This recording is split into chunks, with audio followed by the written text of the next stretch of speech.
Carl मार्क्सविषयी या 5 गोष्टी तुम्हाला माहिती आहे का? तर चला मग पाहूया या महत्त्वाच्या कार्ल मार्क्सच्या गोष्टी, ज्याच्याशी आपण सर्वच सहमत असू.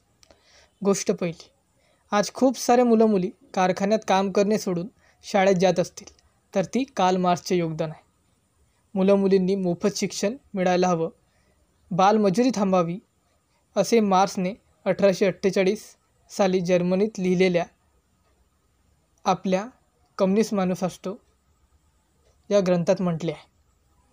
गोष्ट दुसरी, आज आपल्याला 14 ते 18 तास काम करावे लागत नाही. कामाच्या मधात लंच ब्रेक मिळतो, आठवड्यातून एकदा सुट्टी मिळते, 8 तासाच्या वरती काम झालं तर त्याचे वेगळे पैसे मिळतात, PF कटतो, वृद्ध झाल्यावर पेन्शन मिळतं.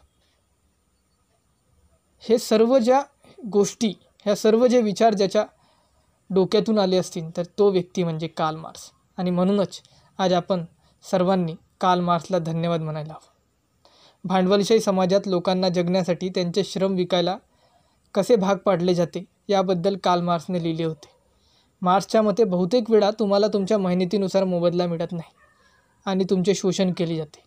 आपल्या जीवनावर आपले नियंत्रण असावे, आपले जीवन सर्वाहून श्रेष्ठ असावे, अशी मार्क्सची इच्छा होती. आपण स्वतंत्र व्हावे आणि आपल्यात सर्जनशील क्षमता विकसित व्हाव्यात, अशी त्याची इच्छा होती. गोष्ट तिसरी, मार्क्सला वाटायचं की व्यक्तीने आपल्याला आवडते ते काम करायला हवं. आपल्यात जी कला असते, गुण असते, ते करायला आपल्याला आवडते, त्यामुळे तेच काम करायला आपल्याला संधी मिळायला हवी. आपण आपला जास्तीत जास्त वेळ आपल्या ऑफिसवर, आपल्या कामावर घालवतो, त्यामुळे हे गरजेचे आहे की आपण जे काम करतो ते आपल्या आवडीचे असायला हवे. गोष्ट चौथी, कार्ल मार्क्सला वाटायचे की प्रत्येक अन्यायाविरोधात आपण आवाज उचलायला हवा. समाजात कोणी व्यक्ती चुकीचे आहे, कुणावर अन्याय होत आहे, भेदभाव होत आहे, तर त्याला आपण विरोध करायला हवा. आपण सर्व मिळून संघटित होऊन त्याचा प्रतिकार करायला हवा.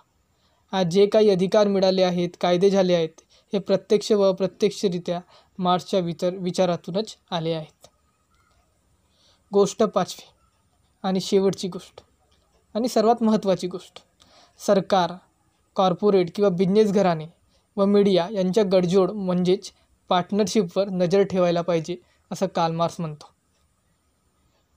कार्ल मार्क्सनी त्या काळातील सरकार, बँका, व्यवसाय आणि वसाहतवादाचे प्रमुख एजंट यांच्यातील संबंधाचा अभ्यास केला होता. त्यांचा निष्कर्ष असा होता की जर गुलामगिरीसारखी प्रथा व्यापाऱ्यांसाठी फायदेशीर असेल, वसाहतवादांसाठी चांगली असेल, तर सरकारने त्याचे समर्थन केले आहे. आणि